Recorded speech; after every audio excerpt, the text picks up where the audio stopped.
العالمين والصلاة والسلام على رسوله الأمين وعلى آله وأصحابه أجمعين أما بعد فأعوذ بالله من الشيطان الرجيم بسم الله الرحمن الرحيم تبارك الذي بيده الملك وهو على كل شيء قدير الذي خلق الموت والحياة ليبلوكم أيكم أحسن عملا وقال تعالى يا أيها الذين آمنوا اتقوا الله حق تقاته ولا تموتن إلا وأنتم مسلمون فإن خير الحديث كتاب الله وخير الهدى هدى محمد صلى الله عليه وسلم وشر الأمور محدثاتها كل محدثة بدعة وكل بدعة ضلالة وكل ضلالة في النار الحمد لله প্রশংসা আল্লাহর জন্য, শান্তি অবতীর্ণ হোক আল্লাহর রাসূলের উপরে। আল্লাহুম্মা সাল্লি আলাইহি। আল্লাহ জমিনের নিচে যা কিছু মাখলুক সৃষ্টি সবই আল্লাহর জন্য। আল্লাহ সুবহানাহু ওয়া তাআলা হলেন একক সৃষ্টিকর্তা, খালেক, রব্বুল আলামিন। আমাদেরকে সৃষ্টি করেছেন আমাদের ভিতরে হিংসা, আমাদের ভিতরে রাগ, আমাদের ভিতরে ব্যথা, আমাদের চোখের পানি, আমাদের অনুভূতি, ভালো মন্দ পার্থক্য করা, অনেক কিছু বিষয় দিয়ে আল্লাহ আমাদেরকে সৃষ্টি করেছেন। এরপরেও আমরা অনেক ক্ষেত্রেই আমরা আমাদের কর্ম থেকে, আমরা আমাদের দায়িত্ব থেকে দূরে। একটি কথা বললেই বুঝবেন, সূরা ৩ আল্লাহ বলতেছেন লাকাদ খালাকনাল ইনসানা ফি আহসানি তাকওয়িম। আল্লাহ সুবহানাহু ওয়া তাআলা অবশ্যই মানুষকে সৃষ্টি করেছে উত্তম অবয়ব দিয়ে, বৈশিষ্ট্য দিয়ে। প্রশংসা করার সাথে সাথে আল্লাহ পরের আয়াতে বলতেছে সুম্মা রাদাদনাহু আসফালা সাফিলিন, অতঃপর আমি আল্লাহ তাদেরকে একেবারে উল্টা দিকে, নিচের দিকে ফিরিয়ে দিয়েছি। কেবল বলতেছে সবচেয়ে উত্তম, সবচেয়ে সুন্দর দিয়ে সৃষ্টি করলাম, অতি উত্তম করে। এখনই আবার পরের আয়াতে বলতেছে আমি আল্লাহ পুরা উল্টা দিকে তাদেরকে আমি দিয়ে দিছি। মানে যে যত দামি, তার নিজের অস্তিত্ব, নিজের কর্ম, নিজের যা করণীয় সেটা ভুলে গেলে তার মর্যাদা, তার কর্ম ঠিক তেমনি উল্টা দিকে যায়। আজকে থেকে কয়েক মাস আগেও যার কঠিন দাম্ভিক, যার ক্ষমতা, যার পাওয়ারের কাছে গোটা থানা, গোটা জেলা কাঁপাকাঁপি শুরু হয়ে গিয়েছে। প্রশাসন থেকে শুরু করে মিডিয়া, যে কোনো ব্যাপার তার নামের উপরে কন্ট্রোল হয়ে যেত। আজকে তিনি নিজে পালানোর পথ খুঁজে পাচ্ছে না। এটাই হলো দুনিয়া, এটাই হলো মানুষের কথা। এভাবেই সময় সাইকেলের চাকার মতো পরিবর্তিত হতে থাকে। এটাই হলো দুনিয়ার কথা।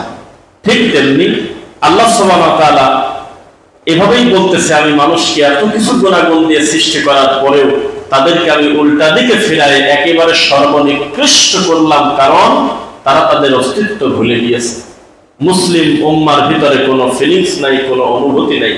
এই ব্যাপারে একটা খুতবা দিয়েছিলাম সম্ভবত এই মসজিদেই। আজকে আপনাদের উদ্দেশ্যে যেটা কথা বলি, বিজ্ঞান, ডাক্তার, চিকিৎসা বিজ্ঞান যারা নিজেদেরকে অতি শিক্ষিত এবং দায়িত্বশীল হিসেবে প্রতিষ্ঠিত করেছেন, যদিও আসলে ভালো ডাক্তাররা নাস্তিক হয় না, ভালো বিজ্ঞানরা নাস্তিক হয় না, কিন্তু বেশি বেশি পণ্ডিতি করার কারণে অনেক বড় শিক্ষিত লোক মাঝে মধ্যে দেখবেন বলে জিন ভূতের কোনো অস্তিত্ব নাই, যেটা দেখা যায় না সেটা নাই, আনসিন ইজ নাথিং, দেখা যায় না সেটা নাই, যেটা সিন সেটার উপরে আমাদের ঈমান আনতে হবে, এটা তারা বলে। তো আসলেই তো তাই, আনসিন যেটা তো সেটা আনসিন। কিয়ামত পর্যন্ত মানুষকে প্রমাণ করতে পারবে, দেখাতে পারবে যে জিন বসে ভাত খাচ্ছে আমার সাথে, জিনের সাথে একটা মানুষের বিয়ে হইল, জিনের সঙ্গে একই সঙ্গে চলাফেরা করেছে, এরকম কি সরাসরি মানুষের মতো করে দেখতে পারবে কেউ? এটা আমাদের কাছে আল্লাহ তাদেরকে গায়েব রাখছে, তাদের আমাদের সামনে আনছেন, তাদেরকে আমরা দেখতে পারি না, কিন্তু তারা আমাদের দেখতে পারে। তো এই জিন তারা বিশ্বাস করে না অনেক ক্ষেত্রে। কিন্তু যখন একটা রোগী গিয়ে বলে যে তাহলে আমার রাত 12টার সময় আমি কান্নার আওয়াজ শুনি, এটা কিভাবে সম্ভব? আমার বাড়ির উপরে কঠিন বড় বড় পাথর পড়ে, এটা কিভাবে সম্ভব? কোনো কিছু দেখা নাই, হঠাৎ করে আমার বাচ্চা লাফ দিয়ে ওঠে, এটা কি ব্যাখ্যা দিবেন? কোনো কিছু খুঁজে না পেয়ে তখন বলে এটা হলো সুপার ন্যাচারাল বিলিফ, এটা তোমার পার্সোনাল অতিরিক্ত বিশ্বাস, এইটার সাথে কোনোদিন বাস্তবতার মিল নেই, এগুলো বলে উড়িয়ে দেয়। তাদেরকে জানিয়ে দেন এই পৃথিবীর বহু বিষয় আছে যেটা মীমাংসিত মানুষ বুঝে নেয়, কিন্তু অমীমাংসিত বিষয়গুলো মানুষের নজরের আড়ালে, এগুলো আমার আল্লাহ ভালো বোঝেন, এজন্যই তিনি আল্লাহ। তার না যখন ইমাম মাহাদি দাজ্জাল সম্পর্কে বলি মানুষের সামনে জানাই, তখন এগুলোকে মানুষ একটা গল্প শাস্ত্র মনে করে যে এটা আবার কিভাবে সম্ভব? একটা লোকের 1 চোখ কানা হবে, একটা লোকের কপালে লেখা থাকবে কাফারা, একটা লোকের এত ক্ষমতা হবে, এটা কিভাবে সম্ভব? এটা মানুষ নিতে পারে না, মনে করে সির্ফ এটা একটা গল্প। কিন্তু না, তারা বুঝতে পারবে আল্লাহর সৃষ্টি এভাবে।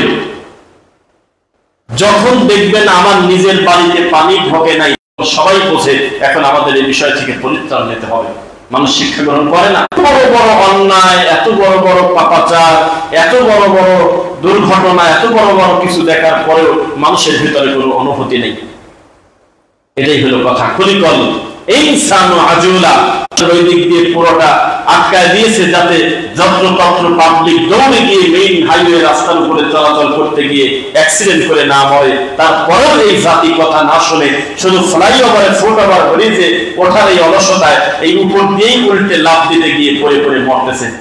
গত পরশুদিন একজন বলে গেছে আদম সন্তানের ব্যাপারে আল্লাহ বলতেছে, আমার আদম সন্তানেরা বিনা কারণে তাড়াহুড়া করা জাতি, এরা খুব তরাপ্রবণ জাতি, আজুলা, এরা হলো তাড়াহুড়া করে, পরিবার নিয়ে মারতেছে দৌড়। তো ফুটওভার ব্রিজ কিসের জন্য? এই কাজগুলো কিসের জন্য করা? দৌড়ে গিয়ে উল্টে পড়ে যাচ্ছে।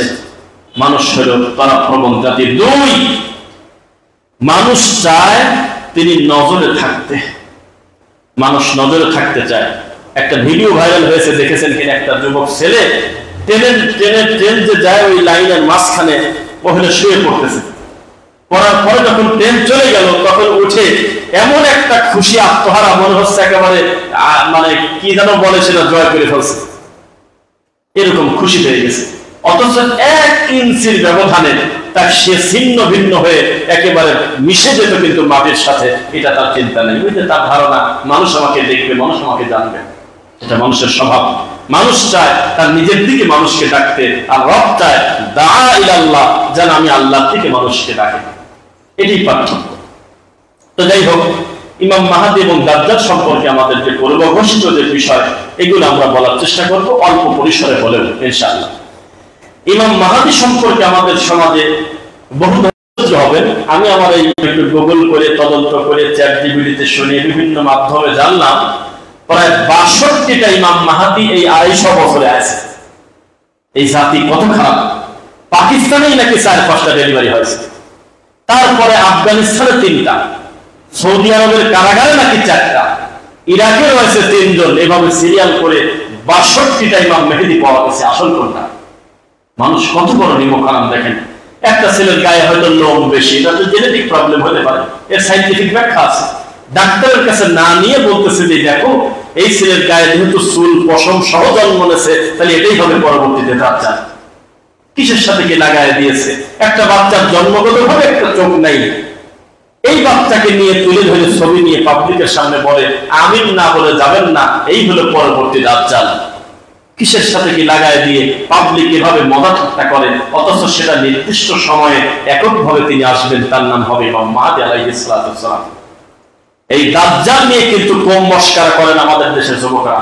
এরা মনে করে মোবাইলও দাজ্জাল, এরা মনে করে এআই, আর্টিফিশিয়াল ইন্টেলিজেন্স যে একটা আছে না, আপনার মুখের কথা বলতে দেরি সঙ্গে সঙ্গে তথ্য দিয়ে দেবে। আমি নিজেও একটা তথ্য নিলাম, একটা নামাজের মধ্যে রাত্রে শুয়ে পড়ে পড়ে আমি হাদিসের বিষয়ে বলি বিভিন্ন কিছু, সঙ্গে সঙ্গে একটা রিপ্লাই দিয়ে দেয়। আমার একটা কথা যে আমি এখনো বলা শেষই করি নাই, মুহূর্তের ভিতরে উত্তর রেডি প্রায়।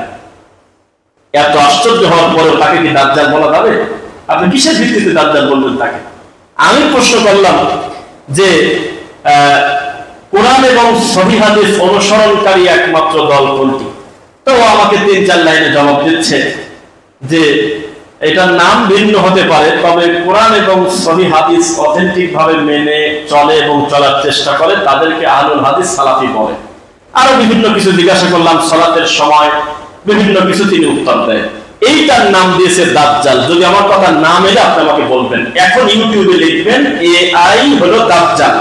এই কথার সমর্থন করেছে লক্ষ লক্ষ টুপিওয়ালা মানুষ, মাদ্রাসার হুজুররা, পাকিস্তান, ইন্দোনেশিয়া, মালয়েশিয়া, তারপরে দুবাই, তারপরে হলো মিশর, তারপরে তুর্কি, বিভিন্ন জায়গায় দেখবেন অ্যারাবিক ল্যাঙ্গুয়েজে তারা ভিডিও বলতেছে মানুষের সামনে, এই হলো দাজ্জাল। কি বলে দিচ্ছে এগুলো মানুষের সামনে? না, এই সেম কথা আমরা শুনেছি আজকে থেকে প্রায় 20 বছর আগে, যখন ক্যামেরাওয়ালা মোবাইল আসে তখন বলে এই হলো দাজ্জাল। যেহেতু এর একটা চোখ আছে, এক চোখ থাকবে দাজ্জালের, তাহলে বোঝা গেল এটা দাজ্জাল। এরকম একটা সিরিজও আমরা মোবাইলে দেখছিলাম, টেলিভিশনে দেখছেন কি? ওইটা দাজ্জালের একটা সিরিজ বের করছিল। এইভাবে মানুষ পরকাল নিয়ে, আল্লাহ ঘোষিত নির্ধারিত বিধান নিয়ে মজা করে। দাজ্জাল কি? দাজ্জাল কিন্তু আদম সন্তান। এখন আপনার বিশ্বাস না হলে আমার কিছু করার নেই, এটা রাসূলের হাদিস। দাজ্জাল কিন্তু আদমের সন্তান। কেউ বলে এটা জিন, কেউ বলে বাপ জিন, মা হলো ফেরেশতা, কেউ বলে যে এটা হলো আপনার কি বলে শয়তান, বিভিন্ন কিছু বলে। কিন্তু না, এটা আল্লাহর একটা পরীক্ষা। তিনি আদম সন্তান, নির্দিষ্ট সময়ে আসবেন। তবে এটা ডেটের ব্যাপারে কথা বলা নাই, তবে বলা আছে ঈসা আলাইহিস সালাম দুনিয়াতে আসার আগে, ইমাম মাহদী আলাইহিস সালাম আসার আগে তিনি হলো দুনিয়াতে আসবেন। তার আশাটাই হবে কিয়ামতের সবচেয়ে বড় আলামতের একটা। এইটাকে টান দিয়ে নিয়ে আজ 1000 বছর ধরে এই বাঙালি জাতি গবেষণা করে, এই পুঁজি চলে আসলো। এটা আমাদের জন্য দুর্ভাগ্য। আল্লাহ যদি নির্ধারণ না করেন, আমরা কোনো সাল ডেট দিতে পারবো না। আমরা বলবো আল্লাহ এগুলো গায়েবের ব্যাপার, তুমি ভালো জানো। মানুষকে কিভাবে মানুষ আল্লাহ বানায় এই ব্যাপারে আপনাকে বলি। মুফতি কাজী ইব্রাহিম হাফিজাহুল্লাহ তিনি একটা বক্তব্য দিয়েছেন 24-23 সালে। তো তিনি তো আল্লাহও না, তিনি ফেরেশতাও না, তিনি একজন আদম সন্তান, তিনি একজন আলেম মানুষ। তিনি বহু কথা বলেন, একটা কথা মিলে যেতে পারে না, তো তার ক্রেডিট না। গণকরা বহু কথা বলে, জানেন, গণকরা 10টা কথা বললে 3টা মিলে দেয়। কারণ মানুষের কমন অসুবিধাগুলো মানুষ কিন্তু কম বেশি জানে। এই যে ফুটপাতে যারা মলম বিক্রি করে, যারা ট্যাবলেট বিক্রি করে, ওরা তো জানে যে বাঙালির দুর্বলতা কোন কোন জায়গায়, ওইগুলোর নাম ধরে ধরে উল্লেখ করে। এটাকে কারামতি বলবেন আপনি? উনি বলেছিলেন যে সম্ভবত 25 সালের দিকে ভারত পাকিস্তানের যুদ্ধ লাগবে। এইটা নিয়ে এসে লাখ লাখ লোক এই ভিডিও দিয়ে বলে, দেখেছেন কি কারামত, কিভাবে কি হয়ে গেল। উনি তো আগেই বলছিল না। এভাবে আপনি কাউকে নির্দিষ্ট করতে পারবেন না। মানুষ ভবিষ্যৎবাণী করতে গেলে এটাই যদি হয়, তাহলে আবহাওয়া বার্তাবিদ যারা আছে ওরা হলো সবচেয়ে বড় আল্লাহর ওলি। কারণ তারা বৃষ্টি কখন হবে একেবারে টাইম টু টাইম বলে দিচ্ছে। একটু কম বেশ হয়, তবে অধিকাংশ সময় মিলে যাচ্ছে বৃষ্টি এই তারিখ থেকে এই তারিখ পর্যন্ত আবহাওয়া হবে। এটা কোনো গায়েবের খবর না, এটা হলো একেবারে জমিনের একবারে নিকটতম প্রথম আসমানে আল্লাহর দেওয়া জিনিস দেখে দেখে তারা বলতেছে। এইটা মূলত আল্লাহর বাজেট হওয়ার পরের ঘটনা, আগের ঘটনা না। এটা মানুষ বোঝে না। তো ঠিক তেমনি দাজ্জাল, ইমাম মাহদী এবং ঈসা আলাইহিস সালাতু ওয়াস সালাম, এগুলো আবির্ভাব হওয়া মানে হলো কিয়ামতের একটি আলামত। তবে মানুষের ততদিন পর্যন্ত কানে পানি যাবে না যতদিন না পর্যন্ত তার নিজের ঘর ডুবে যায়। যেমন একটা উদাহরণ দিই, রাসূল সাল্লাল্লাহু আলাইহি ওয়াসাল্লাম বললেন, আমি আমার উম্মতের উপরে দাজ্জালের চাইতে বড় ফিতনা আমি আর কিছুই রেখে গেলাম না। এটা কি একটা ভয়ের কথা না? এই দাজ্জাল যদি আমি রাসূলের জীবন দশায় আসে, তাহলে আমি একাই সাইজ করে দেব, তোমরা থাকবে, তবে তোমাদের দরকার নেই। আর আমার মরার পরে যদি আসে, তার মানে তিনি কি জানতেন যে সে ডেটটা কবে? তাহলে আমাদের দেশে যে মিনিটে মিনিটে মিলাই, ইউটিউবে দেখবেন হাজার হাজার ভিডিও পাবেন, দাজ্জাল এই তারিখে আসবে, এই তো চলে আসলো। তারেক মনোয়ার হুজুর নামে এক হুজুর বলতেছে যে উনি নাকি ইরাকের কারাগারে বন্দী আছে। এইসব কথা বলে। ইমাম মাহদী চলে আসছে, এই মুহূর্তে উনি ইরাকের কারাগারে আছে, ঠিক কিনা বলো? ঠিক। এইগুলি নিয়ে মজা করার জিনিস, সেগুলো গায়েবের ব্যাপার। আল্লাহ কখন পাঠাবেন তিনি ভালো জানেন, কোন জায়গায় দিবেন এটা তিনি ভালো জানেন। তো যে কথা বলতেছিলাম, আল্লাহ নবী বললেন, যদি আমার মরার পরে তোমাদের সামনে আসে, তোমরা 2টা কাজ করবে। 1, সূরা কাহফের প্রথম 10 আয়াত পড়বে। 2, তার সামনাসামনি তোমরা যাবে না, তার থেকে দূরে থাকবে। এই কথা যদি ব্যাখ্যা করি, তাহলে আমাদের দেশের এই আবেগী যারা মনে করতেছে লাঠিটা করে দিন কায়েম করে ফেলবো, তারা তো আমাদের প্রতি রাগ করবে। দাজ্জালের মতো একটা ফিতনাকে এত কোটি মুসলিম থাকার পরেও আমার নবী ঘোষণা দিয়েছে, তার সামনাসামনি যায় না। কঠিন একটা ইমানের দাবিদার, ইমান যার ব্যাপারে খুব কনফিডেন্স লেভেল খুব হাই, আমার ইমান খুবই কড়া, সেই লোক পর্যন্ত দাওয়াতের কাছে গেলে সব ভুলে যাবে, খবরদার তার সামনে যাবে না। এমন এমন ফিতনা তোমাদের সামনে তুলে ধরবে, ইমানদার বেঈমান হয়ে যেতে পারে। তোমার মতো তুমি সূরা কাহাফ পড়ো আর ঘরের দরজা বন্ধ করো, ওর মুখামুখি যাও না, ফাঁকে ফাঁকে থাকো। আর আমরা তো মানতেছি না। আমাদের মনে হচ্ছে কাল সকালবেলায় আমরা তাকবীর দিয়ে অমুকের মাথায় বাড়ি যুদ্ধ করে নিয়ে আসি না। আল্লাহ জুলুম করে নাই, আপনি নিজের প্রতি জুলুম করতে চাচ্ছেন কেন? এটা একটা সিস্টেম, এটা একটা পরিস্থিতি আপনাকে বলে দেবে। শোনেন, পশ্চিম আকাশে যদি একবার সূর্য ওঠে, বলেন তো তখন কিসের দরজা বন্ধ? তওবার দরজা বন্ধ। মানে আপনি হাজার কান্নাকাটি করবেন, আপনার কথা রব শুনবে না, ক্ষমা করবে না। আমাদের চিন্তা হলো ওই দিন আসার আগ পর্যন্ত আমার আর কোনো অনুভূতি নেই। যখন আসবে তখন মানুষ এমন বিকট কান্না করবে, ভাই ভাইয়ের দিকে তাকায় থাকবে, বাপ সন্তানের দিকে তাকায় থাকবে, মনে হবে সারা পৃথিবী চলে যাক, আমার সন্তানের কান্না যদি আমি থামাতে পারতাম। একটা মাত্র কারণ, তখন তারা নিজের পাপের ব্যাপারে অনুশোচনা করবে, আল্লাহ এই বুঝি তওবার দরজা বন্ধ, আমি এখন ক্ষমা নেব কিভাবে? এই চিন্তাটাকে কাজে আনা যায় না? ওই চিন্তাকে আজকে জুমার খুতবায় সালাতে নেওয়া যায় না? ওই চিন্তাকে মাগরিবের নামাজে নেওয়া যায় না? ওই একই অনুভূতিকে শেষ রাত্রে তাহাজ্জুদে নেওয়া যায় না? তাহলে আপনি বুঝলেন কিভাবে যে সূর্য পশ্চিম দিকে উঠবে, এই টাইমটা কখন? এই জন্য কিছু বিষয় আল্লাহ গায়েব রাখছেন, এটা খোলাসা করে দেন নেই তারিখ কবে। যেমন এই পৃথিবী, কোন একটা রাষ্ট্রে আল্লাহ তেল দিয়েছে, কোন একটা রাষ্ট্রে আল্লাহ সোনা দিয়েছে, কোন একটা রাষ্ট্রে আল্লাহ বস্ত্র দিয়েছে, কোন একটা রাষ্ট্রে আল্লাহ সবজি বেশি দিয়েছে, কোন একটা রাষ্ট্রে আল্লাহ এক একটা জিনিস এক এক জায়গায় বেশি দিয়ে এক রাষ্ট্র আর এক রাষ্ট্রের কাছে আল্লাহ মোকাপেক্ষি করে রাখছে, যাতে কেউ কাউকে ফদি ওড়ায় না দেয়। এটা পৃথিবীর ভারসাম্য, দুনিয়াটাই এভাবে সৃষ্টি করেছেন আল্লাহ। কোনো না কোনো ভাবে আপনি কারোর কাছে ধরা, আবার আপনাকেও পড়াটা মাইনাস করে তাদের কোনো উপকার হবে না। যখন ইন্ডিয়ার ভিসা বন্ধ হইল বা জটিলতা, তখন দেখা গেল যে ওপর থেকে কিছুদিন খুব খুশি, আমাদের লোকজন বললো যে এটা করলো, আবার পরবর্তীতে তাদেরই কিছু ভিডিও দেখলাম যে হোটেল বন্ধ, তারপরে হোটেল রাস্তায় নামেছে, কান্নাকাটি করতেছে পণ্য টন্য নিয়ে, চিকিৎসা অন্যান্য খাতের লোকজন বিভিন্ন রকমই করে। তার মানে এটা সিস্টেম, এটা বন্ধ করা না করার সাথে হালাল হারামের পিছনে, এটা জাগতিক ব্যাপার, দুনিয়াবী ব্যাপার। চিকিৎসার জন্য, পড়াশোনার জন্য, বিদ্যার জন্য, শিক্ষার জন্য, তারপরে আপনার ব্যবসা বাণিজ্যের জন্য আল্লাহ নবী ইহুদির সাথে পর্যন্ত ব্যবসা করেছেন, ইহুদির বাড়িতে পর্যন্ত খানা খেয়েছেন। তা আপনি এটাকে কি বলবেন? একটা হলো দুনিয়া আর একটা হলো পরকাল। জাগতিক দুনিয়াবী ব্যাপারে ব্যবসা বাণিজ্য আল্লাহ এভাবেই সিস্টেমটা করে রাখছেন, আমরা কেউ কাউকে মাইনাস করে ছেড়ে থাকতে পারবো না। এবার একটি বিষয় বলি, রাসূল সাল্লাল্লাহু আলাইহি ওয়াসাল্লাম বলেছেন যে সম্মান কাকে বলে দেখেন। ঈসা নবী যখন আসমান থেকে অবতরণ করবেন বিকালবেলা আসরের সালাতের সময়, তখন তিনি এসে দেখবেন যে লোকজনের জামাতের টাইম হয়ে গেল, এখনো দাঁড়ায় নাই বা নামাজের টাইম। তখন সবাই যখন বুঝবে এটা হলো ঈসা আলাইহিস সালাতু ওয়াস সালাম, আত্মা খুশি হয়ে তারা বলবে তাড়াতাড়ি আপনি ইমামতি করেন, আপনি থাকতে কে ইমামতি করবে? ইমাম মাহদী আলাইহিস সালাম পর্যন্ত বলবে যে আপনি ইমামতি করেন, নামাজ পড়ান, আপনি হলে এক জামানার শ্রেষ্ঠ নবী রাসূল, আপনি আমাদের নবী দুনিয়াতে আসার আগ পর্যন্ত আপনার থেকে ভালো মানুষ দুনিয়াতে ছিল না, আপনি ইমামতি করেন। তখন তিনি বলবেন যে না, তোমাদের ভিতর থেকে তোমরা ইমাম নিযুক্ত করে তোমাদের ইমাম তৈরি করো। তার মানে তিনি ইমাম মাহদীকে ইঙ্গিত করে বলবেন যে আপনি নামাজ পড়ান, আমি আপনার পিছনে নামাজ পড়ব। কি সম্মান আর কি পরিস্থিতি আপনি একটু খেয়াল করে দেখেন। তখন তিনি তার ইমামতিতে সালাত পড়বেন, তখন দেখবেন ইতিমধ্যে একটা গড়া সাম্রাজ্য করে ফেলছে ইমাম মাহদী আলাইহিস সালাম। সুবহানাল্লাহ, অনেক সুন্দর ভালো একটা ইসলাম কায়েম করে ফেলেছে, জুলুম নির্যাতন থেকে মানুষ দূরে, ভালো। এরপরে ঈসা আলাইহিস সালাম এসেই তিনি বলবে যে আমার টার্গেট, আমি তাড়াতাড়ি ওকে ধ্বংস করবো কিভাবে, সে কোথায়, দাজ্জাল কোথায়। 40 দিন দুনিয়াতে থাকবে, একদিন প্রথম দিন হবে 1 বছর। কত বছর? 1 বছর।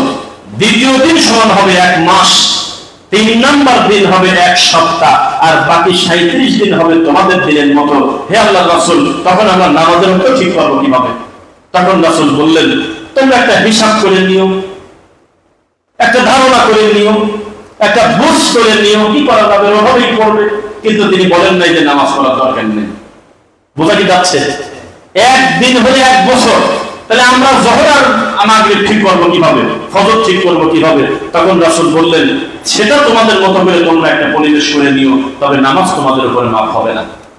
এরপরে 37 দিন যে যাবে দাজ্জালের, তখন নিচের দিকে খালি যাবে, তার কোনো গতি থাকবে না। ইতিমধ্যে তিনি ফিতনা ফাসাদের মাধ্যমে বহু মানুষের ঈমান হারা করে, বহু মানুষকে চকচকা জিনিস দেখিয়ে ঈমান হারা করে ফেলেছে। কিন্তু ঈসা আলাইহিস সালাম আসার পরে নিজ হাতে তাকে হত্যা করে দেবে তিনি। এরপরে দুনিয়া আর রাখার কোনো প্রয়োজনই হবে না, তখন আল্লাহ দুনিয়া ধ্বংস করে দিবেন। দাজ্জাল যখন আসবেন তখন বোঝার উপায় কি? বহু ভালো মানুষ সমাজে আছে, সব ভালো, কিন্তু কোরআনটা পড়তে পারেন, এটা তার ভুল। কিন্তু এই ভুলের কারণে তিনি কাফের না, এটা তার অলসতা, তার দুর্বলতা। তিনি ভুল করেছে, অন্যায় করেছে, পাপ করেছে, কোরআনটা বেচারা পড়তে পারে না। কিন্তু লোক যদি ভালো হয়, ঈমান আকীদা যদি বিশুদ্ধ হয়, এই লোক পর্যন্ত আরবি লেখা বুঝবে, এই দাজ্জালের কপালে লেখা থাকবে কাফার, কাফের, এটা বুঝে ফেলবে তিনি। এক চোখ থাকবে একবারে লেপা, একবার লেপে দেওয়া, আর এক চোখ থাকবে ভালো। তবে একটি বর্ণনায়, তিনি নিজের বর্ণনায় বলতেছে সম্ভবত বাম চোখ কানা, আর আবু দাউদের হাদিসে বলতেছে ডান চোখ কানা হতে পারে। তবে সর্বসম্মতিক্রমে এক চোখ কানা, এক চোখ ভালো। তিনি এসে এই দুনিয়াতে থাকবে 40 দিন। তার প্রথম 3 দিন হবে 1 বছর 1 মাস 7 দিন, বাকি 37 দিন স্বাভাবিক দিনের মতো থাকবে। সারা পৃথিবী তখন দেখবে যে সিস্টেম কাকে বলে, পরীক্ষা কাকে বলে। এত বড় কঠিন সময় আল্লাহ রাসূল বললেন, খবরদার ওর মুখামুখি তোমরা পড়ো না, যদি একবার পড়ে দাও তো সূরা কাহাফের প্রথম 10 আয়াত পড়ো। আর আমাদের দেশে কি করতেছে? কারণ ছাড়াই মনে করতেছে জীবন দিলেই মনে হয় জান্নাত। এত সস্তা, এত সহজ মনে করেছেন আপনি। পরিস্থিতি খুব কঠিন। একজন মুমিনের জানের খুব দাম, সম্মানের খুব দাম, মানের খুব দাম। এখন এই মুহূর্তে যদি আপনার কাছে আমার ব্যাপারে, আমার কথা আপনার কাছে, আপনার কথা আমার কাছে সে যদি কেউ খারাপ কোনো খবর দেয়, সত্য মিথ্যা করে, আপনি তাড়াতাড়ি কথাটাকে গোপন করে ফেলেন, আমার এই ভাইয়ের পাপ যাতে আরেক ভাই বুঝতে না পারে। বর্তমানে সমাজে ইজ্জত সম্মান বলতে কিছু নাই। আপনি কষ্ট নিয়েন না, সমাজটাই হয়ে গেছে ল্যাংটা। কাপড় পরা লোক দেখলে তারা লজ্জা পায়। আমার উস্তাদ এভাবে বলতেন যে, শুনছিলাম আফ্রিকার জঙ্গলে একটা সময় নাকি মানুষ কাপড় চোপড় নাই, লতা পাতা দিয়ে ইজ্জত থাকতো, অনেক সময় তারা ল্যাংটাই থাকতো। এটা তাদের একটা গতি, তাদের ট্র্যাডিশন। ওই জায়গা যদি হঠাৎ কোনো জুব্বা পরাওয়ালা লোক ঢুকে পড়ে, তারা কিন্তু লজ্জা পাবে। সি সি সি, এই লোকটা লজ্জা নাই, জুব্বা পরে আছে, কাপড় পরে আসছে। কারণ দীর্ঘদিন কাপড় না পরাটাই হলো তাদের কাছে একটা ট্র্যাডিশন। মৌমাছি তো ঠিকই মধু দেয়, মৌমাছি আবার খারাপ মধু দেয় নাকি? তাহলে ভেজাল মধু বানালো কিনা? এটা আপনি আমি বানাইছি। মৌমাছি কোনোদিন খারাপ মধু দেয়? এটা খাঁটি লিখলেন কি কারণে? লিখতে হয়েছে কেন? আপনার আর আমার মতো মানুষ রূপী শয়তানের কারণে আজকে লিখতে হচ্ছে খাঁটি মধু, খাঁটি তেল। তেল তো তেলই ছিল, খাঁটি হলো কি কারণে? মধু তো মৌমাছি যখন দেয় তখন তো ঠিকই ছিল, তাহলে আপনার আর আমার কাছে আসার পরে এরকম খাঁটি হয়ে গেল কি কারণে? বোঝা গেল আদম সন্তান এমন পাপে জর্জরিত হবে, ভয়ঙ্কর ভয়ঙ্কর ফিতনা তাদের উপরে সামনে পতিত হবে। তারা ঈমান দাবি করবে, তবে তারা কাফের হিসাবে গণ্য হবে। জুলুম নির্যাতন কি পরিমাণ হবে! একটি কথা বলি, সবাই আমার দিকে মনোযোগ দিয়ে শুনবেন, তাকাবেন। খুব শিক্ষণীয় ঘটনা। রাসূলের একটি হাদিস, খবরদার তোমরা মন্দ জিনিস দিয়ে দৃষ্টান্ত দিও না, ভালো জিনিস দিয়ে দৃষ্টান্ত দাও। BCS cadre, first class first, একবারে বিভাগীয় প্রধান হয়েছে একটা ছেলে। হঠাৎ করে তার ছোটবেলার প্রাইমারির শিক্ষকের সাথে দেখা, দৌড়ে গিয়ে স্যারকে বুকে জড়িয়ে ধরে বলে, স্যার আমার আজকের এই পজিশনে আসার ব্যাপারে সবচেয়ে বেশি ভূমিকা আপনার স্যার। কেন বেটা, তোমার নাম কি বাবান? বলে আমার নাম হলো রবিউল ইসলাম। রবিউল ইসলাম আমি তো পড়তেছি না স্যার, আমি আপনার ছাত্র, আমি 1 থেকে 5 পর্যন্ত আপনার কাছে পড়ছি স্যার, অমুক প্রাইমারি স্কুলেও। আচ্ছা আচ্ছা আচ্ছা, তুমি সে কি অবস্থা তোমার স্যার? সারা বাংলাদেশে হাতে গোনা কয়েকজনের ভিতরে আল্লাহ আমাকে করেছেন, আল্লাহর কাছে দোয়া করবেন আমার জন্য। মাশাআল্লাহ স্যার, এগুলো স্যার আপনার জন্য আল্লাহ আমাকে কবুল করেছে। বারবার বলার কারণে বলে, বিষয়টা কি বলতে চাও? বলে স্যার ছোটবেলায় ক্লাসে আমার পাশের ব্রেঞ্চের একটা বাচ্চা কলমটা আমার খুব পছন্দ হয়েছে। আমি ক্লাস 2-তে পড়ি, ছোট বাচ্চা, লোভ সামলাতে না পেরে আমি তার কলমটা আমি পকেটে নিয়ে ফেলি। তন্ন তন্ন করে খুঁজে ছেলেটা কলম পায় না, আপনার কাছে দিয়েছিল বিচার। স্যার আপনি খুব কড়া মাস্টার। আপনার কাছে বিচার দেওয়ার পর ওই ছেলেটা কাঁদতেছিল, কিন্তু আমি যদি তখন পকেট থেকে কলমটা বের করি তাতে আমার পিঠের চামড়া থাকে না এবং আমি সবার সামনে জোর করে সাব্যস্ত হই। তখন আপনি বলেছিলেন যে সবাই চোখ বন্ধ করো, আমি প্রত্যেকের পকেটে হাত দিয়ে দেখবো কলম আছে কার পকেটে। তখন স্যার আপনি যখন সবার ধীরে ধীরে দেখতেছিলেন আমার ভিতরে খুব অস্থির হচ্ছিলাম, এই বুঝে আপনি আমার পকেটে হাত দেন। তখন আমার কাছাকাছি এসে যখন পড়লেন তখন মনে হচ্ছিল আমি অর্ধেক মরে গেছি, আমি লজ্জায় শেষ। এই বুঝে আপনি আমাকে একেবারে মানুষের সামনে পিটায় ছেলেপেলের সামনে অপমান করবেন, তখন আপনি আমার পকেটে হাত দিলেন। যখন আপনি কলমটা ধরে ফেললেন তখন আমার মনে হলো যে আমি মনে হয় আজরাইল আমাকে ধরছে। কলমটা ধরার পর আশ্চর্যজনক ভাবে এই কলমটা আপনি তুলে নিলেন, কিন্তু তারপরেও আপনি বাকিদের পকেটে হাত দিলেন। এইটা আমি আশ্চর্য হয়ে গেলাম, আপনি বুঝতে দেন নাই কাউকে। পুরো ক্লাসে সবার পকেটে হাত দেওয়ার পর আপনি বলেছিলেন কলম পাওয়া গেছে, কলম পাওয়া গেছে, ক্লাসের শেষে তুমি নিয়ে যাও।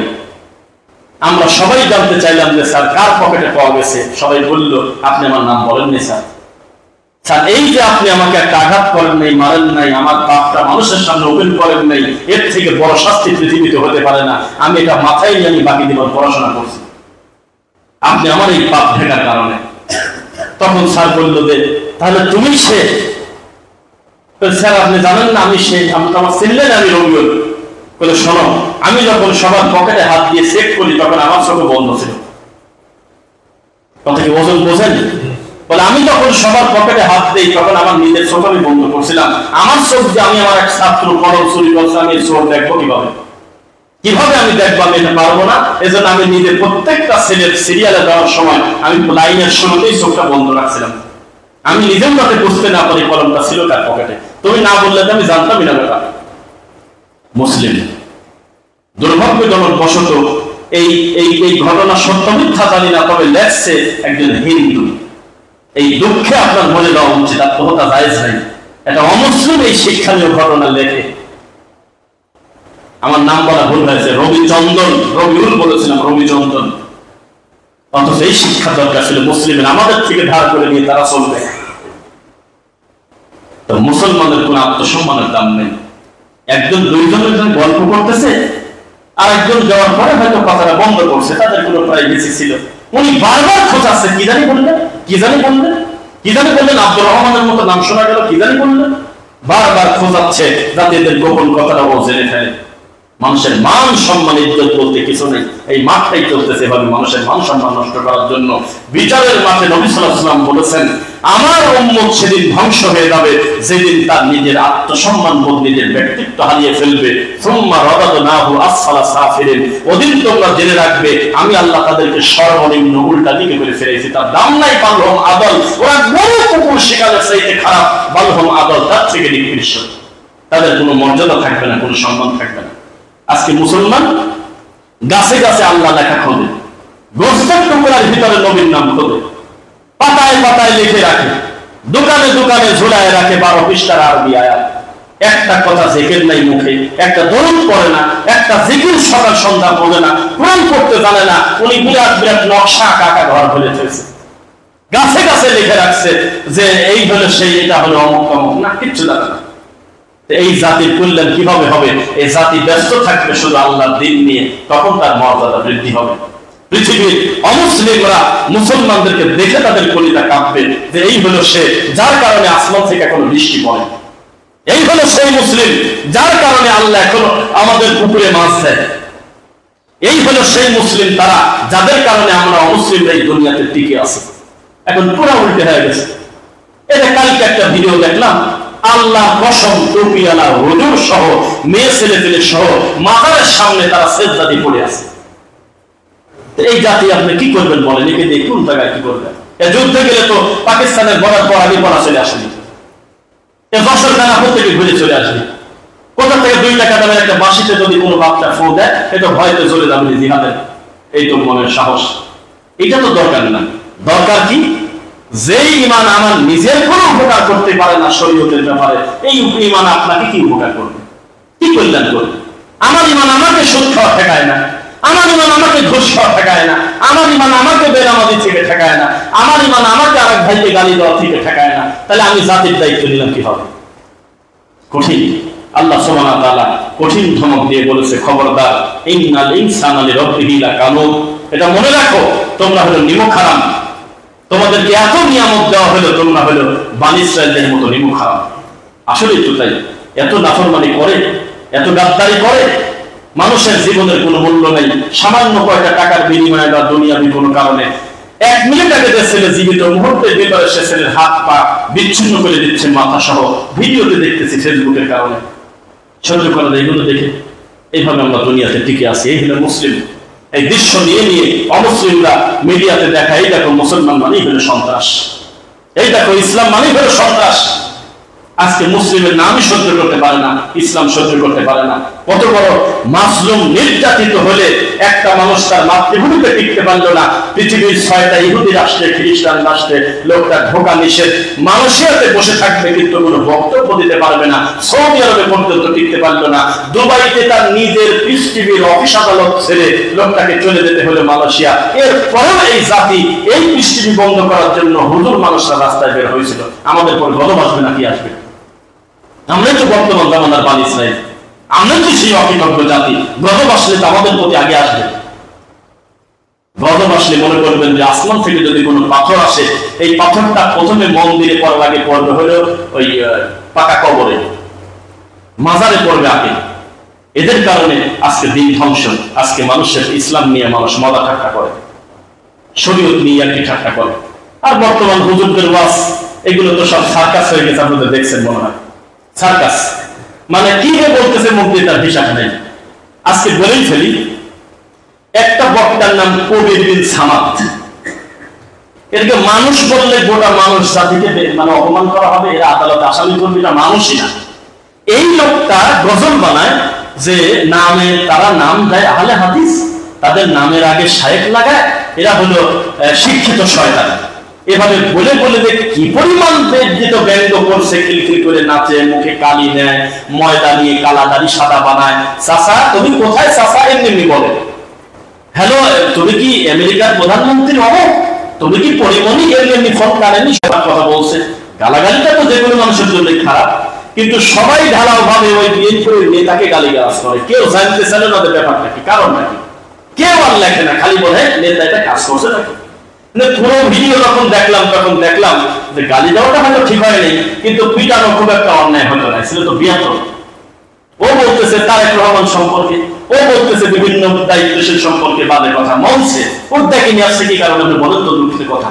ও জলসায় যায় কোরআন হাদিস দিয়ে বক্তব্য দেবে, তা না করে এমনি এমনি নাট্যমঞ্চ অভিনয় করে, বিভিন্ন ব্যক্তির নাম নিয়ে খিলখিল করে হাসে, গান বলে, এই সমস্ত জোগান নিয়ে জলসার মাহফিলে বসা আছে। তখন চেয়ারম্যান একটা পর্দায় তাকে বলছে, ইমামের পিছনে মুক্তাদিরা সূরা ফাতিহা পড়তে হবে কি হবে না, এই ব্যাপারে আপনি একটু মন্তব্য দেন। আমরা তো ইউটিউবে বিভিন্ন বক্তব্য দেখি, ডাইরেক্ট বলে দিলেই হয় যে হ্যাঁ এটা পড়া উচিত, যেহেতু সূরা ফাতিহাই হলো সালাত। তা না বলে ওনাকে বলতেছে আপনি গবর গবর বলেন কি কারণে। তখন ওই লোককে খুব মন মতো ঝাড়াছে এই পাগলের। তো ধর্মের হাসির পাত্র ভাই, এইসব লোকের ধরে নিয়ে যদি জালসার মঞ্চের প্রধান বক্তা বানানো হয়, তো ইসলামের হারিতে কোথায় মুখ দিল না? এই দেশের ইসলামের জাত আছে, এই হলো আল্লাহ তার নামের আগে দেয়। যে লোকটা নিজে খালি গায়ে হয়ে ওই যে বিভিন্ন কালো সাদা লাল দাগ দেয়, দিয়ে একটা পাতিল মুখে নিয়ে বলে হা হা হা আমি ইবলিস চলে এসেছি। তুমি কোথায় যাচ্ছ? বলে যে আশপাশে জায়গা নেই তো, ইবলিস তো সবচেয়ে বেশি ভর করছে সৌদির উপরে, আমি এখন সৌদি চলে যাবো, এই কথা বলতেছে। পাবলিক নিচে ভিউ হচ্ছে, কমেন্ট হচ্ছে, লাখ লাখ টাকা ইনকাম করতেছে। এই হলো জাতি। এই জাতি মোনাজাত করলে সে জাতির কি কল্যাণ হবে? এই জাতির কোনো শরম আছে? দুঃখ এইসব নাম বলতেছে দিনের স্বার্থে। আমরা এত বড় পণ্ডিত নিতে হতে জানি না, বেশি পণ্ডিত করবেন না। আল্লাহ কসম সালাফিদের ইতিহাস দেখেন, তারা খারাপ মানুষদের নাম ধরে সমালোচনা করছে, যাদের তাদের ইসলামের ক্ষতি হয়। আমি যদি প্রমাণ দিতে না পারি আমাকে ধরে রাখবেন। আল্লাহর কসম, সালাফিদের নীতি ছিল পূর্বসূরি বড় বড় বিদ্বানদের যারা ক্ষতিকারক, যারা আবর্জনা, যারা আলেম ওলামার নাম বেশ ধারণ করে ধর্মের বড় ক্ষতি করে, তাদের নাম ধরে জাতিকে সতর্ক করা কোনো অন্যায় না, বরং এটা ওয়াজিব। আমরা বেশি ভালো মানুষ তাদের থেকে এরকম দাবি করি, সেজন্য আমরা হয়তো একটু নরম করে বলি। তারেক মনোয়ার ফুটবল খেলার সামনে দাঁড়ায় মোনাজাত করতেছে, ভিডিও আমি আজকে দেখলাম। এই হলো জাতির বড় হুজুর, তাদের টানতে লাগে 1 লক্ষ টাকা। ইসলাম বেইজ্জত হচ্ছে তাদের। এইরকম মুসলিম যদি আমরা বলি আল্লাহ আমাদেরকে তুমি ফিতনা থেকে বাঁচাও, তো ফুটবল খেলা, ক্রিকেট খেলা এটা একটা ফিতনা না? আরে বোঝেন না এটা খেলা, এটা জুয়া না?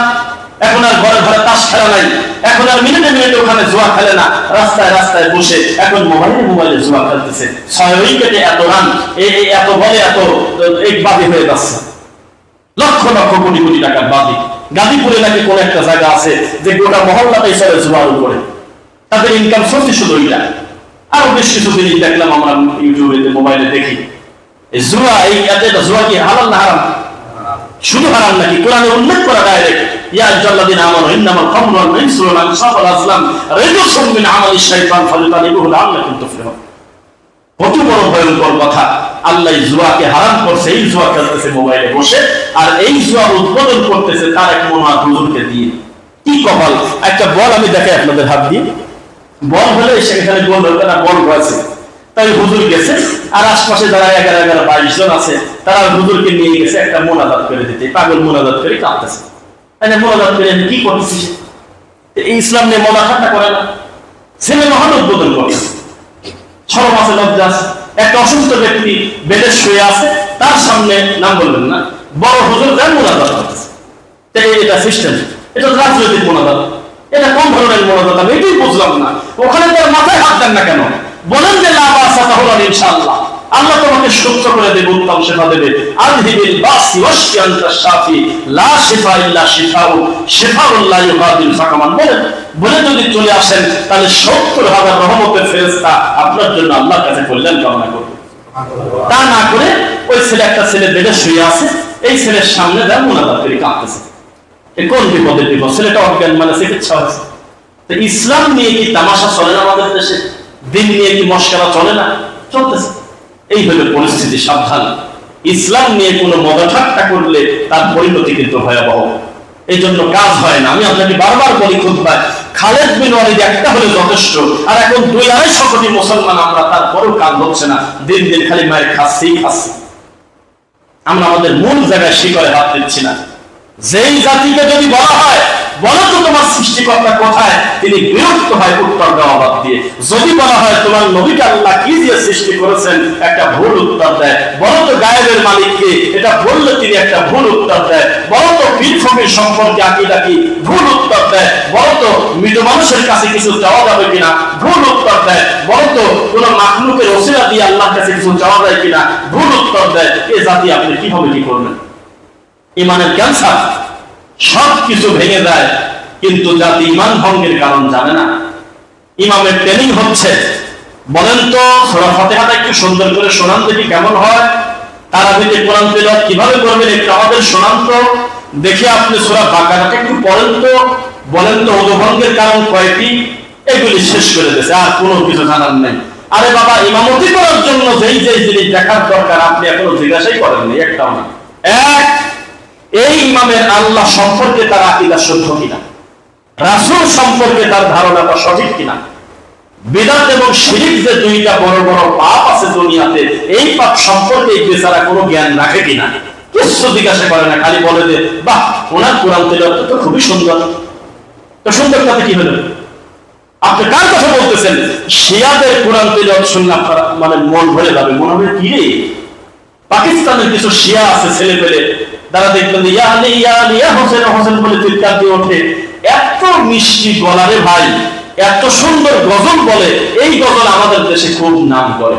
এসব গজল আমার দু একটা ছিল মনে, কিন্তু ওই যে দেখবেন ওই আলী আলী বলে ডাকতেছে, হোসাইন বলে ডাক দিচ্ছে, আপনার বাচ্চা এই গজল শুনে শুনে ভাত খায়। এটা তো শিয়া, কিন্তু গলার কণ্ঠ এত মিষ্টি, এত সুন্দর কণ্ঠ, তারা তেলাওয়াত করে মনে হচ্ছে প্রাণ ভরে শুনি। কিন্তু সব ঠিক আছে, খালি ইমান নাই, সব ভালো, ইমান নেই। খালি মরে গেছে কিন্তু চোখ দুই ভালো আছে। এই চোখ কি করবে? একটা লোক মরে গেছে বলতেছে সব, আর যাই হোক বেচারা চোখের কোনো ক্ষয়ক্ষতি হয়নি, এই চোখটা আপনি করবেনটা, কিন্তু মরেই গেছে। তো যে লোকটার ইমান নাই তার উপরে আপনি কি আশা করে বসে আছেন? আপনি বলেন। আব্দুল্লাহ বিন আব্দুর রাজ্জাক হাফিজাহুল্লাহ একটা বক্তব্য শুনছেন কিনা, যেই জাতি মাত্র $100, $50, $2, $10 বেশি পাওয়ার লোভে অমুসলিমের কাছে ধর্ম বিক্রি করে খায়, কাজ করছে 8 ঘন্টা, ওই 8 ঘন্টা 20 মিনিট। খ্রিস্টান রাষ্ট্রে যাই কাম করে 10 ঘন্টা কাজ করছে, বলে যে লেখেন 11 ঘন্টা। ও বোঝে না যে ও অলরেডি তার ধর্ম বিক্রি করে দিয়েছে, ইমান বিক্রি করে দিয়েছে, জানে না। খ্রিস্টানের মুখামুখি, অমুসলিমের কাছে জিন বিক্রি করে। অমুসলিমরাও জানে যে বাঙালিকে আমি যুদ্ধ করতে পারবো কেন, আমি কেন মুসলমানকে বলবো তোমরা আল্লাহকে গালি দাও, আমি খালি কায়দা করে কিস্তির বই হাতে ধরা দেবো, একা একাই আল্লাহর সাথে যুদ্ধ লেগে যাবে। আমি কেন বলবো যে তোমার স্ত্রীর বোরকা খোলো, আমি কেন বলবো তোমার মেয়ের বোরকা পড়তে দেবো না। খ্রিস্টানরা এত ঘাঘু, ওরা বলছে যে আমরা এই কাজ করবো কেন। আমরা প্রতি ঘরে ঘরে এমন ভাবে চ্যানেল দিয়ে দেবো, মিডিয়ার বিষয়টা এমন ভাবে তাদের সামনে নিয়ে নেবো, তার বাচ্চা ওই ল্যাংটা দেশ ছাড়া পড়বেই না। তার স্ত্রীর যে পোশাকে কিনে দিই ঘুরে ফিরে খালি আমাদের পোশাকে কিনতে চাইবে, এটা এত চকচকা করে আমরা বানাবো। আমরা কেন বলবো যে তুমি বোরকা খোলো, ওরা নিজেরাই নিজেদেরকে খুলে ফেলবে। ইহুদি খ্রিস্টানকে আপনি এত দুর্বল মনে করেন, যার ব্যাপারে আল্লাহ বলতেছে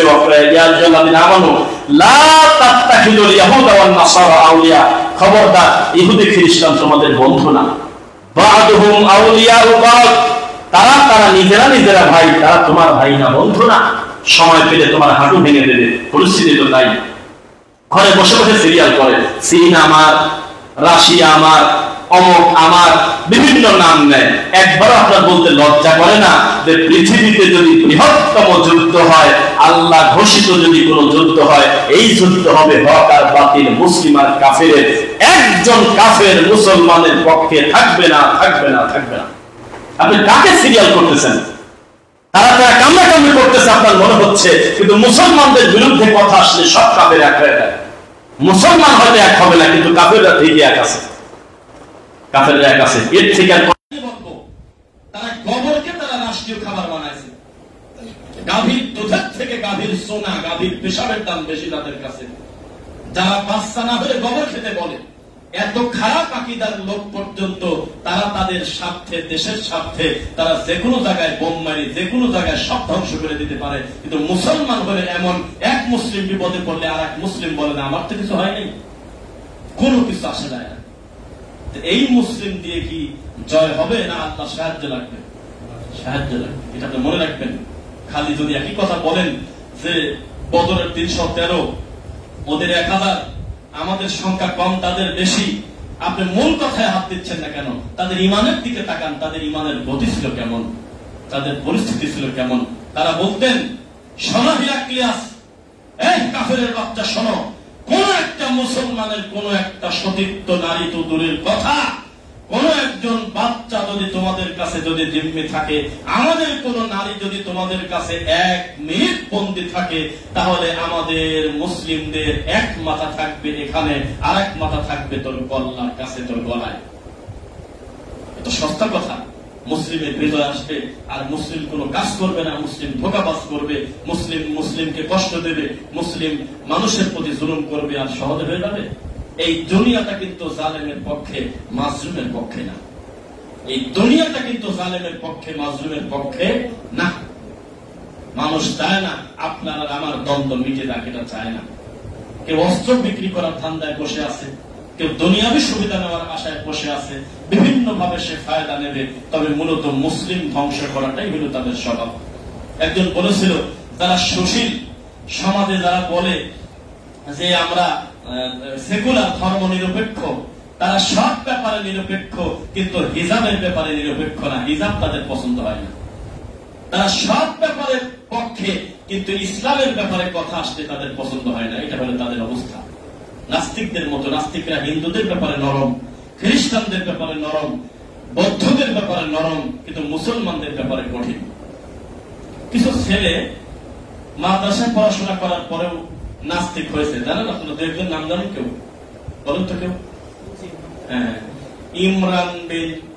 ইমরান বিন মুজাফফর, তারপরে মুফতি মাসুদ, তারপরে এরকম বেশ কয়েকজন ছেলে, তারা দাওরা শেষ করছে, কোরআনে হাফেজ হয়েছে, কিন্তু বর্তমান তাদের ইবাদত হলো আল্লাহকে গালি দেওয়া।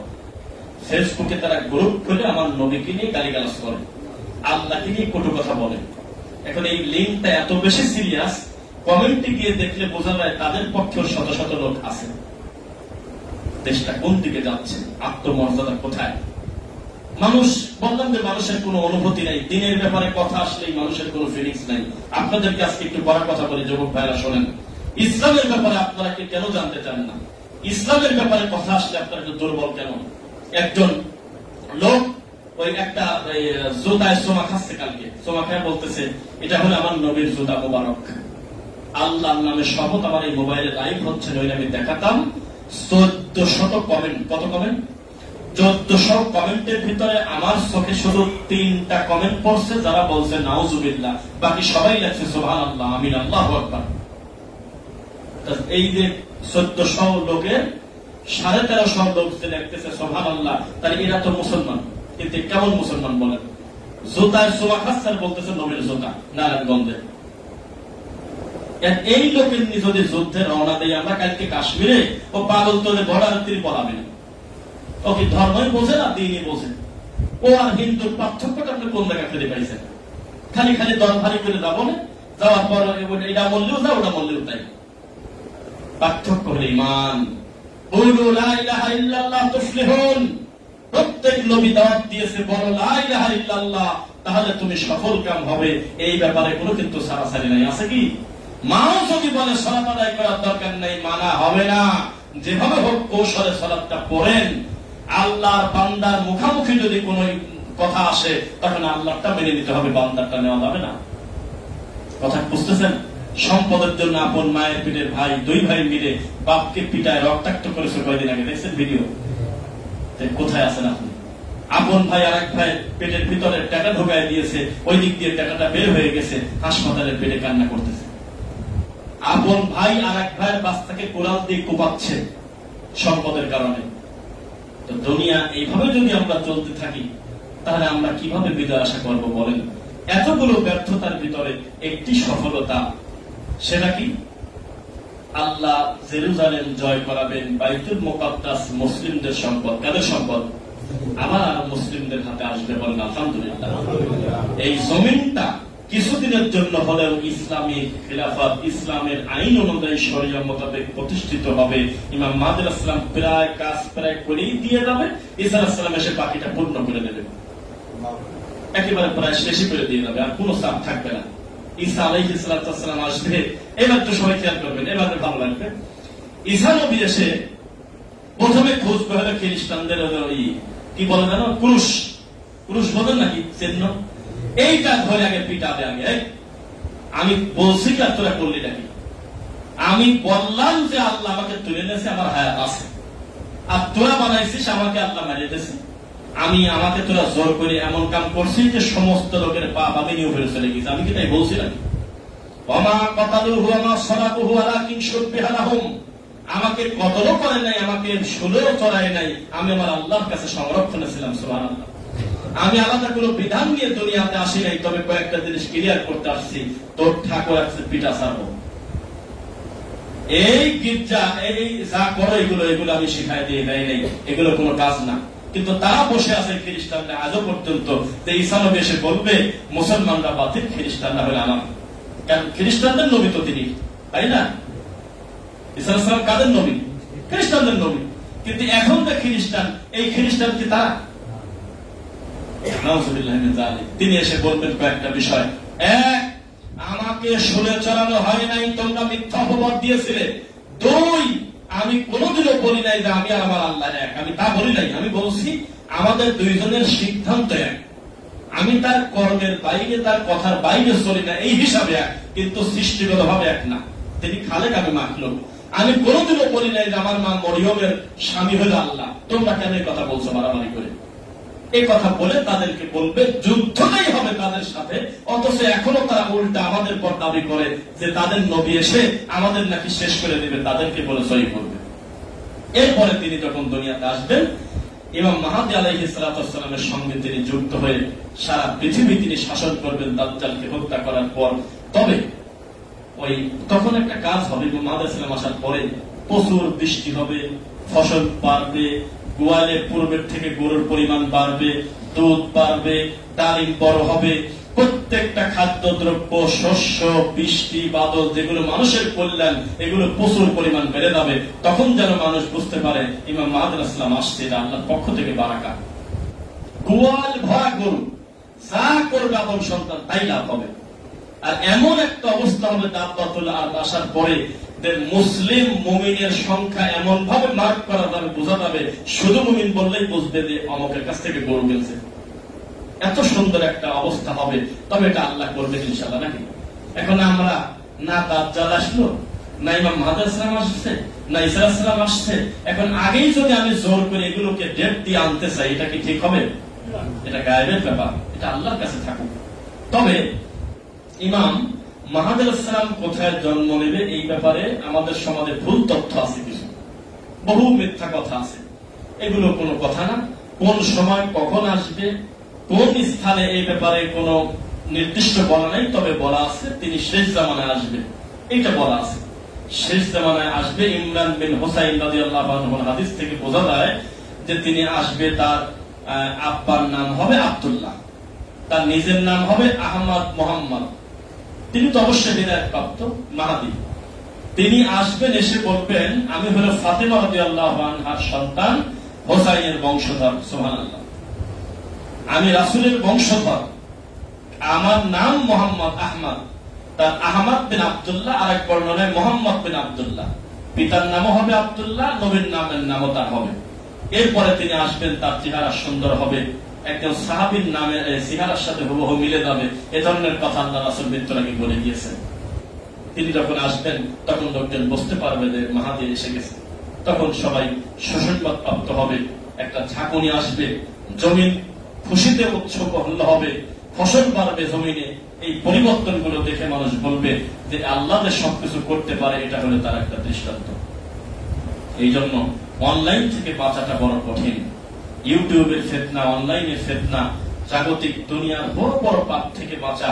এতদিন ছিল সিগারেট গাঁজার নেশা, এর থেকে বড় নেশা হলো মোবাইলের নেশা।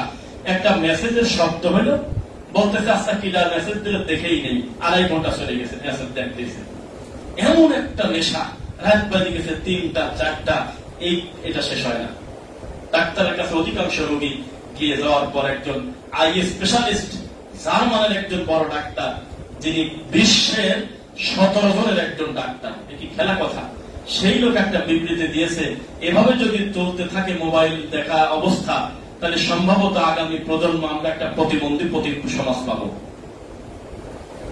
এখন উনি চ্যালেঞ্জ করতেছে যে যাদের বয়স 7 বছর, 8 বছর, 10 বছর মোবাইল ছাড়া ভাত খায় না, এই সমস্ত বাচ্চাদেরকে আমাকে নিয়ে আসেন আমার কাছে, আমি ল্যাব টেস্ট করাবো, আমি তাদের আই চেক করাবো, চোখ পরীক্ষা করে আমি আপনাদের প্রমাণ করে দেব আজকের দিনের 4 ভাগের 3 ভাগ শিশু প্রায় প্রতিবন্ধীর দিকে, দৃষ্টিশক্তি প্রায় অর্ধেক নায়ের মতো।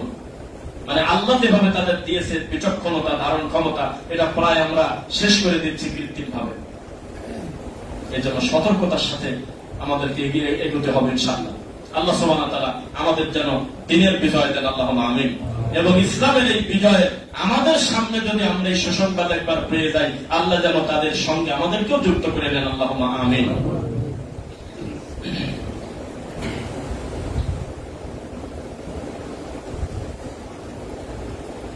আলহামদুলিল্লাহ, ফাইন্না খায়রাল হাদিসি কিতাবুল্লাহ ওয়া খায়রুল হুদা হুদা মুহাম্মদ সাল্লাল্লাহু আলাইহি ওয়াসাল্লাম ওয়া শাররুল উমুরি মুহদাসাতুহা কুল্লু মুহদাসাতিন বিদআহ ওয়া কুল্লু বিদআতিন দালালাহ ওয়া কুল্লু দালালাতিন ফিন-নার। আলহামদুলিল্লাহ, যে কথা আমরা বলতেছিলাম, ইমাম মাহদী, দাজ্জাল এবং ঈসা আলাইহিস সালাতু ওয়াস সালাম আসার যে ব্যাপার, গত পূর্বের খুতবায় আমরা প্রায় 52টা আলামত আমরা কম বেশি বলছিলাম। কিন্তু এইবার যে কথাটা বলবো, এইগুলোর সাথে কিন্তু আমাদের হালাল হারামের কোনো কিছু জড়িত না। এগুলো হলো এলেমের ব্যাপার, বোঝেন না ভাষা। এগুলো কিন্তু হালাল হারামের কিছু না। ঈসা নবী আলাদা কোনো শরীয়ত নিয়ে আসবে না, আবার ইমাম মাহদী এসে বলবে না যে আগে 5টা বিধান কম ছিল, আমি পরে এসে দিবে আসলাম না। যা ছিল কোরআন হাদিসে তাই থাকবে। আমরা আমাদের মূল কাজ করতে থাকি।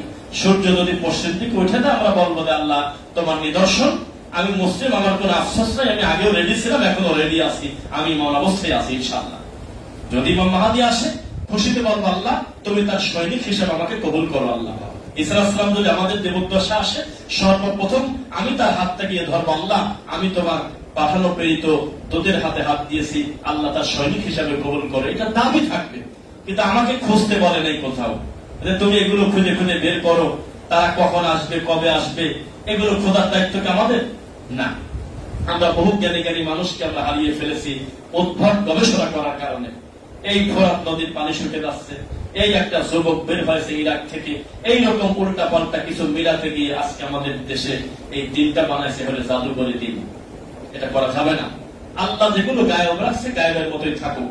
আমাদের জীবদ্দশায় যদি আমরা এই সংবাদ পেয়ে যাই, আমরা চিৎকার দিয়ে বলবো, রেডি আছে হে ইমাম মাহদী, কোথায় যেতে হবে বলেন, আপনার সাথে আমরা আছি ইনশাআল্লাহ।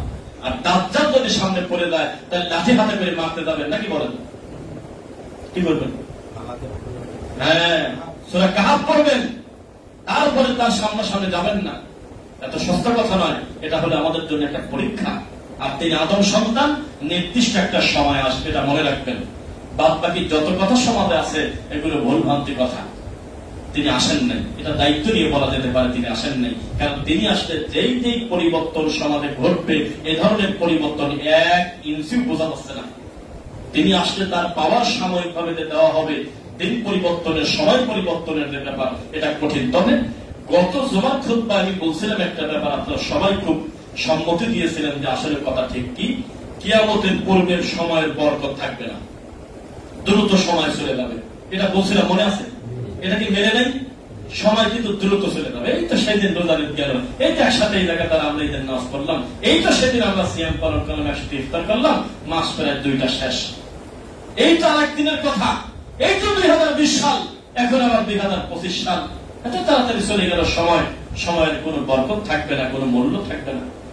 কোনো অসুবিধা নাই, পরে কিচ্ছু লাগবে না, খালি একটা টয়লেট লাগবে, একটা রুম লাগবে, একটা মোবাইল লাগবে, আর একটু খাবার দিও। 10 দিন পর্যন্ত আমি থাকবো, আমাকে প্রয়োজন হলে ডাক দিও, আমি রেডি। এগুলো কেড়ে নেন, আধা ঘন্টা টিকতে পারবে না, করে একা একা পাগল হয়ে যাবে। একটা বই পড়তে দেন, পড়তে চায় না, অন্যান্য কাজে ব্যস্ত করে দেন, রাখবে না। খালি মোবাইলে চার্জ থাকবে, ওয়াইফাই থাকবে, একটা অ্যান্ড্রয়েড ফোন ছেড়ে দেন, এই পাগল 15 দিন একই ঘরে শুয়ে থাকবে, কিচ্ছু সমস্যা নেই। সময়ের কোনো বরকত নাই, সময়ের কোনো গুরুত্ব নেই। আমি খুব আঘাত করে হলেও আমি খুব কড়া করে বলতেছি, অনুরোধ করতেছি আপনাদের, আপনারা কোরআন মাজিদটা পড়ার চেষ্টা করবেন ইনশাআল্লাহ। পড়েন, কোরআন মাজিদটা পড়েন, একটু শিখেন, যেভাবে হোক কোরআন মাজিদটা পড়ার চেষ্টা করেন।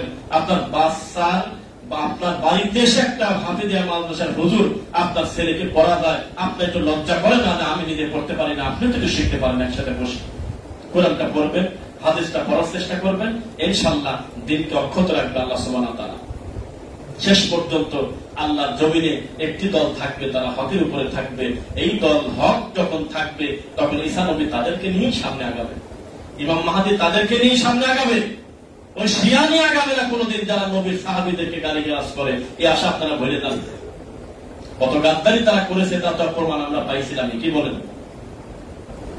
এতদিন ধরে যুদ্ধ লাগায় দিয়ে ফিলিস্তিনের মুসলিম ভাই বোনদের লাশ যখন হাজার হাজার মরে গেল, যখন চূড়ান্ত পর্যায়ের যুদ্ধ শুরু হইল, তখন এই আফগান, ইরান, এই আপনার কি বলে ইরাক, এই সমস্ত শিয়ারা তখন আবার স্ট্যাটাস দিচ্ছে যে এই সমস্ত যুদ্ধ তাদের নিজস্ব দেশের ব্যাপার, আমাদের কিছু করার নেই। তাই এতদিন চিন্তা নাকি কেন? এতদিন পাথর দিয়ে ঢেল দিলে কেন? তুমি দিতে পাথর দিয়ে ঢেল, তারা দিতে পারমাণবিক দিয়ে ঢেল। তুমি দিতে থাপ্পড়, তারা দিতে একেবারে মাটির সাথে মিশায়। এই তো তোমার কাজ। যখন লেগে গেছে একটা কঠিন পর্যায়ে, তখন আস্তে করে নিজেদেরকে গুটিয়ে নিয়ে বলে এটা তাদের ভিতরগত ব্যাপার, আমাদের কিছু করার নেই। মুনাফিক জাতি, মুনাফিক। ওই যে ইন্ডিয়াতে আমাদের অনেক মুসলিম আছে, দেখবেন যে মুসলমান ভাইদের প্রতি দরদ নাই। দাদা বলে দাদা, দাদা দাদা আসছেন, দাদা দাদা দাদা করে মরতেছে। কিসের দাদা?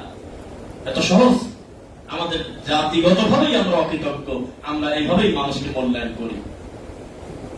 অমুসলিমদের সাথে মিশতে মিশতে, চলতে ফিরতে, সংস্কৃতি মানতে মানতে পরিস্থিতি এমন। এটাই তো পূজা। পূজা না তো কি?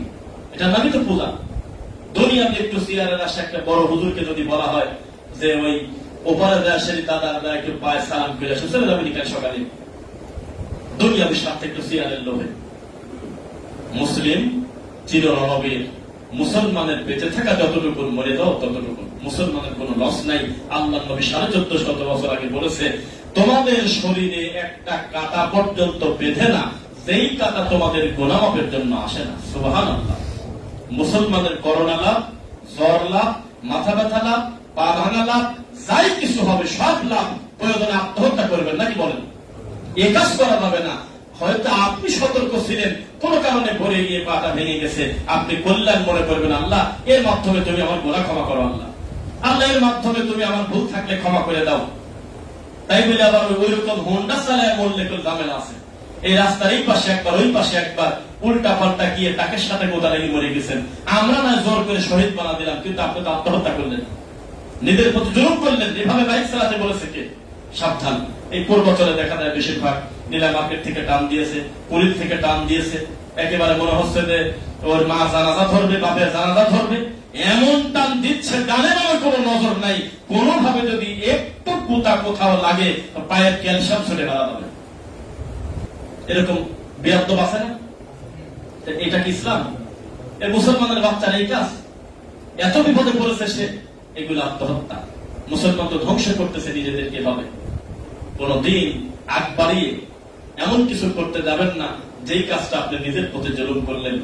হে আল্লাহ রাসূল, আমাদেরকে যদি পিটায় ধরে মারে ধরে জুলুম করে কি করব? গাছের আড়ালে প্রয়োজনে থাকো, ধৈর্য ধারণ করো, কারণ তুমি যদি এই জালেমকে বড় করে আবার রাস্তায় বের হয়ে বিগড়ে দাও, তাহলে এর থেকে বড় ক্ষতি তোমার ব্যাপারে করে বসবে। এরকম খুব কমই হয়েছে যে একটা খারাপ মানুষের বিচার করার পর কালকে থেকে আল্লাহর ওলি হয়ে গেছে, খুব কম। ব্যতিক্রম হয়নি তা না, আরো উল্টা বিগড়ে দেয়। জেলে রওনা দিচ্ছে আর বলতেছে আমি কি সারা জীবনে থাকবো না, আমি কি বের হব না? এই তো মানুষের স্বভাব। এই জাতিকে আপনি জোর করে ফিটায় কাজ করতে পারবেন না। তাদেরকে দিতে হবে কার ভয় বলেন তো দেখি? আল্লাহর ভয়। আল্লাহর ভয় ঢুকে গেলে জাতি ভালো হয়ে যাবে ইনশাআল্লাহ। আপনাদের অন্তরটা আল্লাহর ঘরের সাথে যেন লেগে থাকে, দোয়া করি আল্লাহুম্মা আমিন।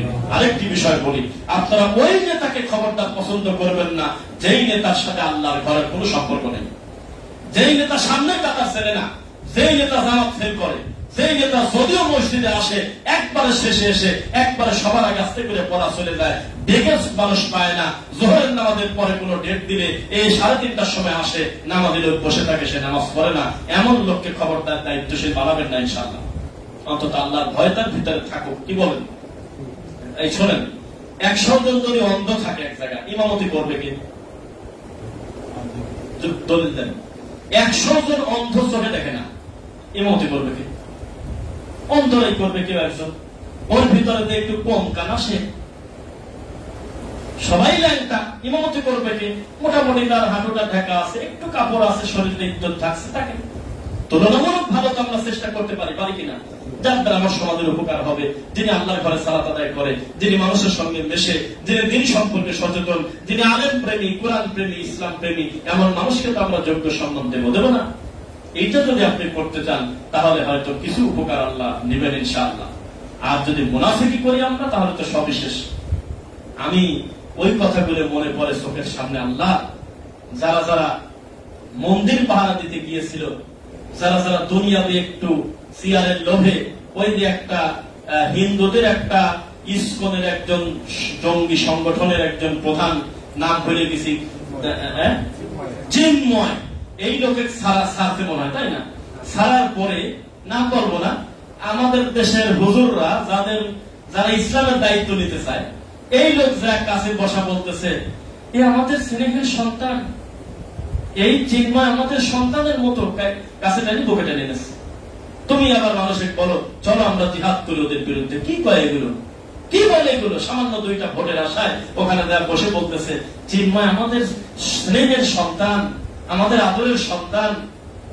আরেকজন বলতেছে আমাদের রক্ত তো একই, আমাদের পরিচয় আমরা বাঙালি। কি বলে এগুলো? নাস্তিকদের ভাষা। যারা বলে আমাদের পরিচয় মুসলিম না, আমরা আগে মুসলিম ইসলাম না, আমাদের পরিচয় আমরা মানুষ, এরা কিন্তু নাস্তিক। এটা কিন্তু বোঝের ভাষা, এগুলো কিন্তু মুসলিমের ভাষা না, বোঝেন না মনে হয়। যারা বলে হিন্দুদের বুকেটাকে নিয়ে, খ্রিস্টানদের তাকে নিয়ে বলে আরে আমরা তো সব একই, আপনার শরীর আর আমার শরীরে তো লাল রক্ত একই, সবই ঠিক আছে, সবই তো এক, আপনারা আমাদের বিরোধিতা করেন কেন? আমরাও তো গীতা পড়তে পারি, আমরাও তো স্লোগান দিতে পারি। এগুলো নাস্তিকের ভাষা, এগুলো মুসলিমের ভাষা না। মুসলমান বলবে আগে ইসলাম, তারপরে বাকি কথা। আরে আল্লাহ তো বলতেছে আমার কাছে মনোনীত জীবন ব্যবস্থা একটাই, তার নাম হল ইসলাম। ইন্নাদ দীনা ইনদাল্লাহিল ইসলাম ওয়া মান ইয়াবতাগি গায়রাল ইসলামি দীনান ফালাইয়াকবাল মিন। ইসলাম বাদ আমি বাকি জিনিস কবুলই করব না। আর আমাদের হুজুররা, নাম বলার দরকার নেই, বুঝিলেন, আমাদের হুজুররা 2টা ভোটের আশায় দুনিয়াবি সুবিধার কারণে টুপি মাথায় দিয়ে ওদের কাছে ঘুরতেছে না, ঘুরতেছে কিনা বলেন? বসে আছে, আবার নাম দিচ্ছে বাকি অন্য দলের নাম। কেন এত মুনাফিকি? কেন ইসলামকে তামাশা করবেন না। সরমনেই যে রওনা দিচ্ছে, এই লোকটা আশা করে যাচ্ছে আমি ওখান থেকে কিছু ধর্মের কিছু শিখবো, কিন্তু লালনের মাথারে যাচ্ছে সেই আশাটা করে না ভাই। ও মনে করে আমি একটু গাঁদাটা খাই আসি।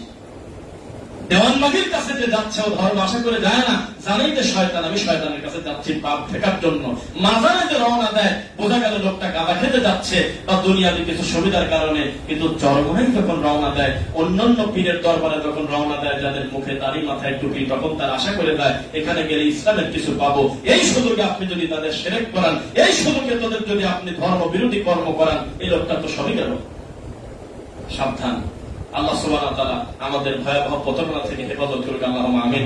ডাক্তার জাহাঙ্গীর কবিরের মতো লোক, এত বড় একটা ডাক্তার জ্ঞানী লোক, সেই মানুষ পর্যন্ত মানুষের ভুল হবে উনি বললেন যে হ্যাঁ এটা একটা জিনিস ভুল, অন্য লোকের প্রোডাক্ট নিয়ে এসে নিজের নামে লেবেল লাগিয়ে বাজারে দেওয়া ঠিক না, এটা উচিত না। আমার নিজের ভেরিফাইড করতে হবে, এটা আমার নিজস্ব তত্ত্বাবধানে তৈরি হতে হবে, পিএসটি নিবন্ধিত হতে হবে, তখন আমি বলবো পণ্যটা আমার।